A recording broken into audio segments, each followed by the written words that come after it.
الحمد للہ وحدہ والصلاة والسلام علی من لا نبی بعدہ۔ میرے محترم سامعین اور دروس کی متابعت کرنے والے تمام میرے اخوان و احباب طلباء، کرامات اولیاء کی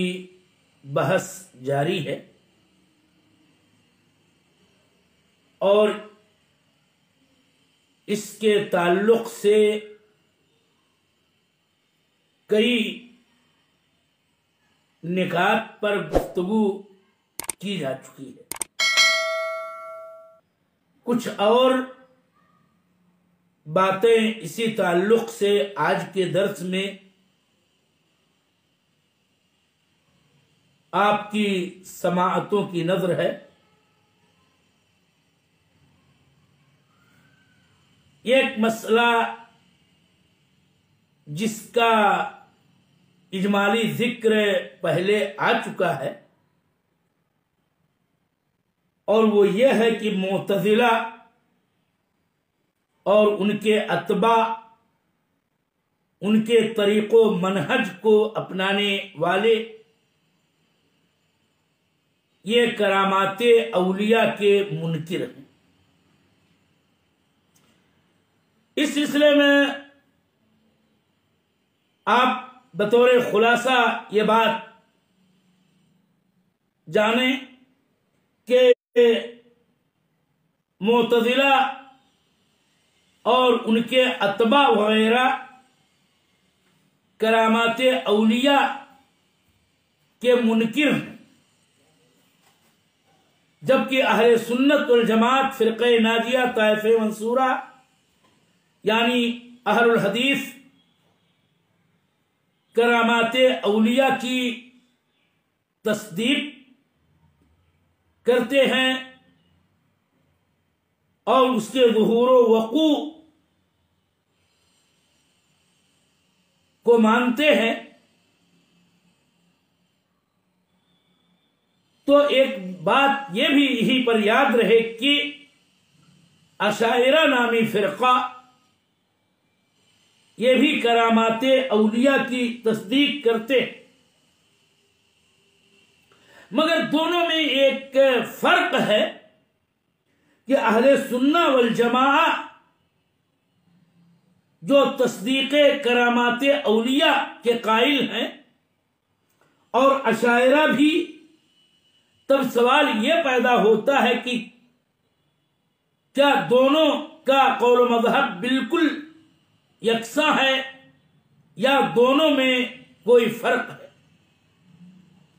تو یہ بات واضح رہے کہ اہل السنہ والجماعہ طائفہ منصورہ کرامات اولیاء کی تصدیق اس قید کے ساتھ کرتے ہیں کہ کرامات اولیاء معجزات انبیاء کے درجے کو نہیں پہنچتی ہیں۔ یہ نہیں کہا جا سکتا ہے کہ جو آیت، جو نشانی اللہ تعالی نبی کے لیے جاری و ظاہر کرتا ہے اور نبی کے ہاتھوں اس کا وقوع و ظہور ہوتا ہے، تو وہ اسی درجے کی اولیاء کی کرامات بھی ہوتی ہیں اور ان دونوں کے اندر کوئی فرق نہیں ہے بلکہ دونوں مساوی ہیں۔ تو یہ بات یاد رہے کہ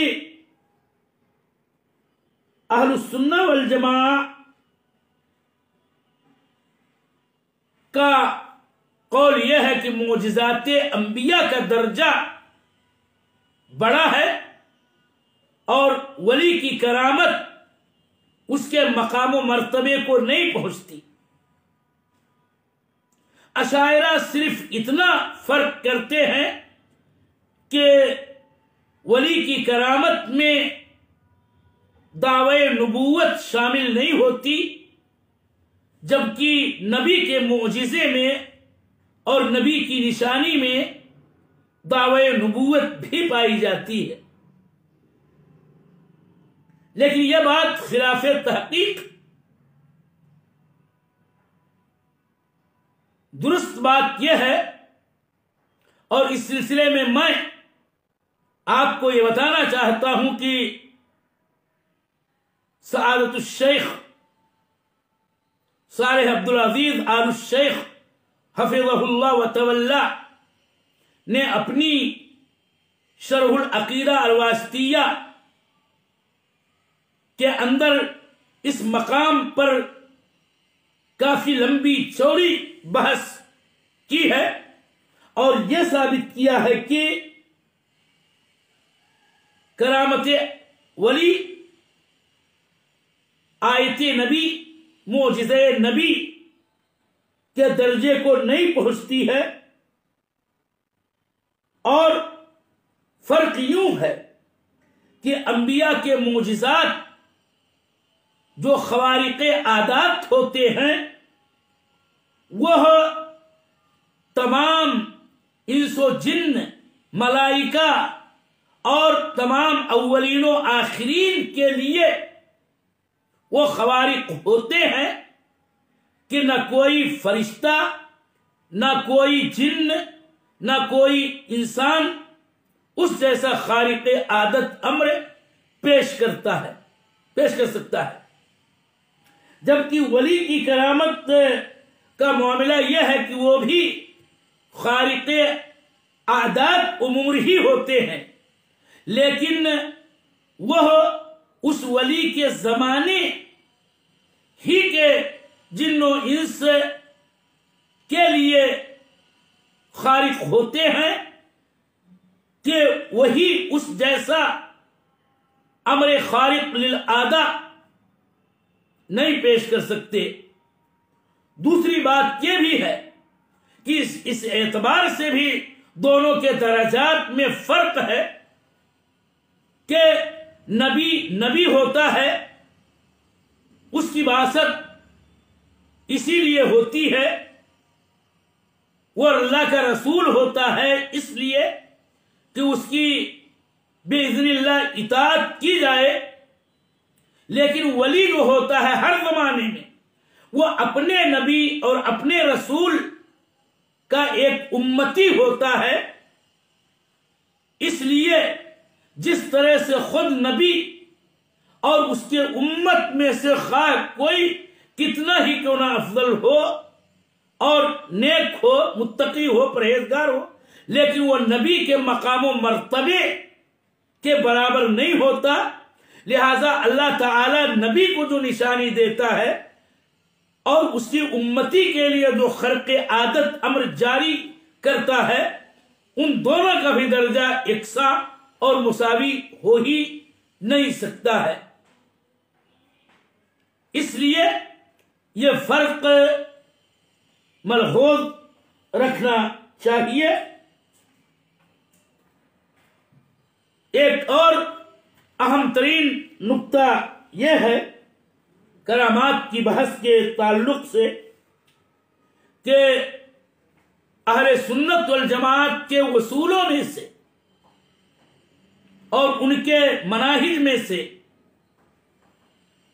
ان کا یہ اصول و منہج ہے کہ اہل بدعات اصحاب معاصی سے کرامات کا ظہور ہوتا ہی نہیں، ان کے ہاتھوں اللہ تعالی کسی امر خارق للعادہ کا اجرا نہیں فرماتا ہے۔ اب اگر کوئی صاحب بدعت، صاحب معصیت، جس کے اندر نہ اعلیٰ درجے کا ایمان ہو، نہ اس کے اندر تقوی و طہارت و صلاح ہو، اب اگر اس کے ہاتھوں کسی خارق عادت امر کا ظہور ہوتا ہے اور لوگوں کے نگاہ میں یہ لگتا ہے کہ یہ امر خارق عادت ہے، تو اس سلسلے میں یہ بات واضح رہے کہ ان اہل بدعات و ارباب معاصی کے خوارق یہ من جانب الشیطان ہوتے ہیں، اور اس میں ان کی شیاطین سے استمداد ہوا کرتی ہے، اور اس کو کرامت اولیاء کا نام نہیں دیا جا سکتا، بلکہ یہ شیطانی خوارق ہوا کرتے ہیں۔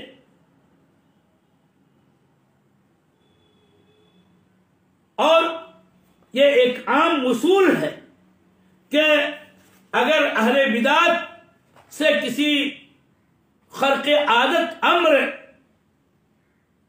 کا ملاحظہ و مشاہدہ کیا جائے تو یہ نہ تصدیق کی جائے کہ یہ ان کی کرامت، بلکہ یہ اللہ کی طرف سے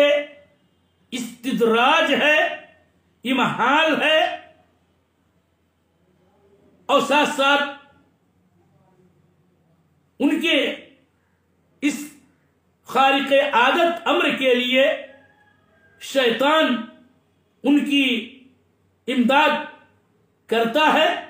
جو لوگوں کی نگاہ میں امر خارق للعادہ نظر آتا ہے۔ وہ شعر میں آپ کو سنانا چاہتا ہوں جو کسی صاحب سنت اور صاحب اعتقاد سلیم کا اس سلسلے میں ہے کہ اذا رأيت رجلا يطير وفوق ماء البحر قد يسير وعمله مخالف للشرع فإنه مستدرج أو بدع، کہ اگر کسی انسان کے بارے میں آپ کا مشاہدہ ہو، آپ دیکھو کہ وہ ہواؤں میں اڑ رہا ہے یا سمندر کے پانی پہ چل رہا ہے، اور اس کے بارے میں یہ علم و معرفت ہو کہ اس کا عمل شریعت کے مخالف ہے، اس کے ہاں شرعی امور کی خلاف ورزیاں پائی جاتی ہیں، تو یقین سے یہ بات جاننی چاہیے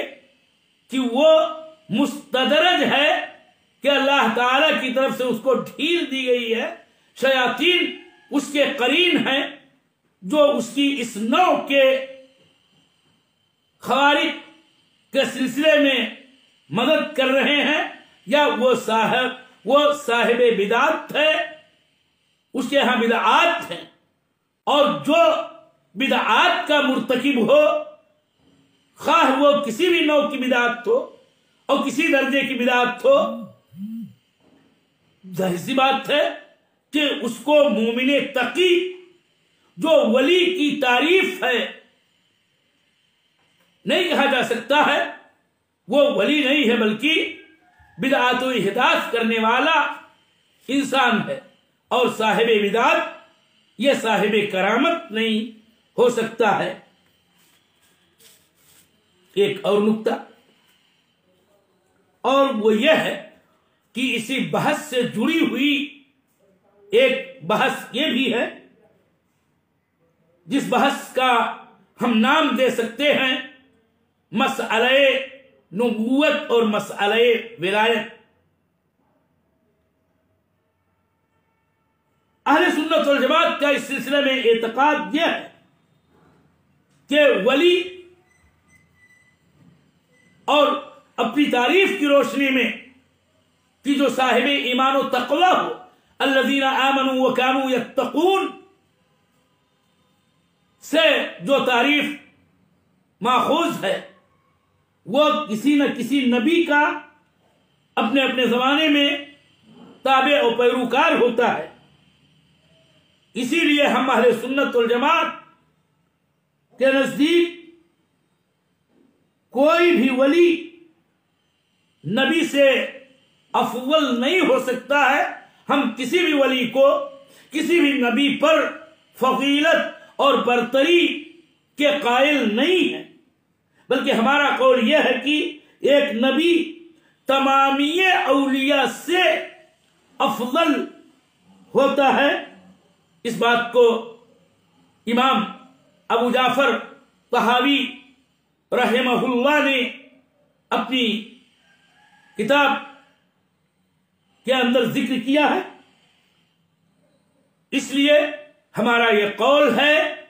کہ نبوت کا مقام ولایت سے افضل ہے، انبیاء اولیاء سے افضل ہوتے ہیں، اس میں کوئی شبہ نہیں ہے، بلکہ کوئی بھی ایک نبی تمامی اولیاء سے افضل ہوا کرتا ہے۔ اسی سلسلے کا ایک اور نقطہ، ایک مسئلہ ہے جس کو حقیقت میں اہل بدعات نے گڑھا ہے اور اس کا احداث ارباب تصوف نے کیا ہے، اور وہ ہے مسئلہ ختم الولایہ کا۔ اور اس امر کے احتمال کا کہ کوئی ولی نبی سے افضل ہو سکتا ہے، یاد رہے کہ اس نوع کی بات کا احداث اور اس کو گڑھنے والا وہ حکیم ترمذی نامی شخص ہے کہ جس نے اپنی کتاب نوادر الاصول کے اندر اس کو ذکر کیا، اور اپنی کتاب ختم الولایہ میں اسے بیان کیا، اور یہی جاہل صوفیہ کی گمراہی کا سبب بن گیا۔ ان کا گویا یہ کہنا ہے کہ جیسے ختم نبوہ ایک مسئلہ ہے اور نبوت محمد ابن عبداللہ ورسولہ صلی اللہ علیہ وسلم کے ذریعہ ختم کر دی گئی، اور آپ ہی آخری نبی آخری رسول ہیں، آپ کے بعد کوئی نبی نہیں، ہر دعوی نبوت آپ کے بعد باطل۔ ایسے ہی اس نے یہ کہنا چاہا کہ ایسے اولیاء کا بھی کوئی خاتم ہوتا ہے، اور ختم ولایت بھی ایک چیز ہے، اور کسی نہ کسی کے ذریعہ ولایت کے سلسلے پر بھی گویا مہر لگا دی گئی، اور اس نے در حقیقت اپنے آپ کو مراد لیا، اور یوں گمراہی کا، ضلالت کا، الحاد و زندقہ کا ایک باب اس نے وا کیا۔ اور ہوا یہ کہ جیسے ختم نبوت ویسے ختم ولایت بھی ہے، اور ابن عربی صوفی وحدت الوجودی نے اپنی کتاب فصوص الحکم کے اندر یہ بیان کیا کہ خاتم اولیاء یہ خاتم الانبیاء سے افضل ہوتا ہے، اور اس نے در حقیقت اپنے آپ کو اس سے مراد لیا۔ اور یہی وجہ ہے، طلباء جانتے ہیں اور جاننا چاہیے کہ علماء محققین نے ابن عربی کو اسی بنا پر کافر کہا ہے، اور اس پر زندقہ کا حکم لگایا ہے، اور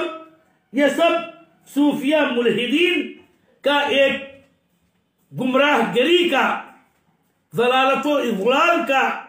ایک کھیل ہے، اور اسی لیے وہ بہت سارے اناپ شناپ امور اپنے متعلق گڑھ کے بیان کرتے ہیں کہ مثلا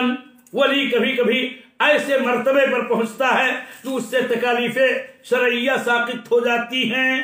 اور صوفیہ اولیاء میں سے بعض کو شریعت محمدی علی صاحبہ الصلاۃ والسلام سے خروج کی گنجائش ہے، وغیرہ وغیرہ اور اس طرح کی باتیں جو سراپا ضلالت اور گمراہی ہیں۔ تو یاد رہے کہ کل کا خلاصہ یہ ہے کہ کرامت اس کا تعلق ایک صاحب ایمان و تقوی بندے سے ہوتا ہے، جو کتاب و سنت کو مضبوطی سے پکڑنے والا ہوتا ہے، جو اللہ کے نبی صلی اللہ علیہ وسلم کی من جانب اللہ لائی ہوئی شریعت کا اپنے آپ کو پابند رہنے کا اعتقاد رکھتے ہوئے وہ پابند شرع ہوتا ہے اور اللہ تعالی کی معصیت سے بچتا ہے، اللہ تعالی کی خوشنودی کے اعمال انجام دیتا ہے اور یوں مومن و متقی ہوتا ہے، تو اللہ تعالی اس کی تثبیت کے لیے، اس کے اعزاز و تکریم کے لیے اور اسی طرح سے دین اور اہل دین کی نصرت کے لیے اور یہ کہ مزید وہ اپنے دین پر مضبوطی کے ساتھ کاربند رہے اور گامزن رہے حق پر، اللہ تعالیٰ اس کے ہاتھوں کرامت کا ظہور کرتا ہے اور اس کا اجرا فرماتا ہے۔ رہے تمام انواع و اقسام کے بدعات و ضلالات کے مرتکب اور معاصی و کبائر کے مرتکب، ان کے ہاتھوں کرامتوں کا ظہور نہیں ہوتا ہے، وہ شعبدہ باز کہلائیں گے اور ان کی شعبدہ بازی میں استمداد بالشیاطین کا اصل دخل ہوتا ہے۔ لہذا یہ منہج و معیار ہے کہ جس پر اولیاء اور اولیاء سے صادر ہونے والی کرامات کو تولا اور پرکھا جائے گا۔ اور میں نے پہلے بھی یہ بات کہی اور یہ جملہ میں نے ادا کیا، اگر تعبیر صحیح ہو، کہ یہ کرامت اور کرامات یہ کوئی حرفہ، کوئی مہنہ، کوئی پیشہ نہیں ہے کہ مثلا جب بھی کوئی اللہ کا بندہ مومن تقی اپنی منشا، اپنے ارادے، اپنے اختیار سے کرامتوں کو ظاہر کرے اور لوگوں کے سامنے اس کو پیش کرے، ہرگز ہرگز نہیں۔ یا تو اس کے ایمان و تقوی اور اس کی دعاؤں وغیرہ کی قبولیت کا مسئلہ ہوتا ہے، اور کبھی یوں بھی تاکہ کبھی اعداء اسلام اور مخالفین اہل اسلام کے سامنے ایسی حیران کن خارق عادت امر اس کے تعلق سے ظاہر ہو جائے کہ جو ان کے لیے یا تو ہدایت کا سامان بن جائے یا کم از کم اس ولی اور اسی کی راہ پر چلنے والے دیگر اہل ایمان کی سواد قدمی کا سامان بن جائے۔ اور یوں یہ بات یاد رہے کہ کرامات اولیاء کا اجرا اور ہر نوع کی کرامت کا ظہور یہ من امر اللہ ومن فضل اللہ ومشیت اللہ ہی ہوتی ہے، اس کا خود صاحب کرامت کے اختیار و ارادے کا اصلاً کوئی دخل نہیں ہوتا ہے۔ لہذا ہمیں ان امور پر دھیان رکھنے کی ضرورت ہے۔ کرامت کوئی دکان نہیں ہے کہ اس کی باضابطہ تجارت کی جائے، جیسا کہ اہل بدعات اور ارباب تصوف کے یہاں یہ چیز ہوتی ہے، جبکہ ان کا مقصد خود حدم الشریعہ والدین ہوا کرتا ہے، اور اسی لیے ملحدینوں، زندیق لوگوں کی طرف سے اس طرح کے کھوکھلے دعوے اور شعبدہ بازیاں کر کے خود اپنی گمراہی اور عوام کی گمراہی کا اور عوام کو گمراہی میں ڈالنے کا سامان کیا جاتا ہے۔ اللہ تعالی ہم سب کو ایمان اور تقوی کی دولت دے اور کتاب و سنت کو مضبوطی سے تھامنے کی توفیق دے اور اہل سنت والجماعت کے اصول و مناہج کو سمجھ کر اسے مضبوطی کے ساتھ اختیار کرنے کی توفیق دے۔ وصلی اللہ علی نبینا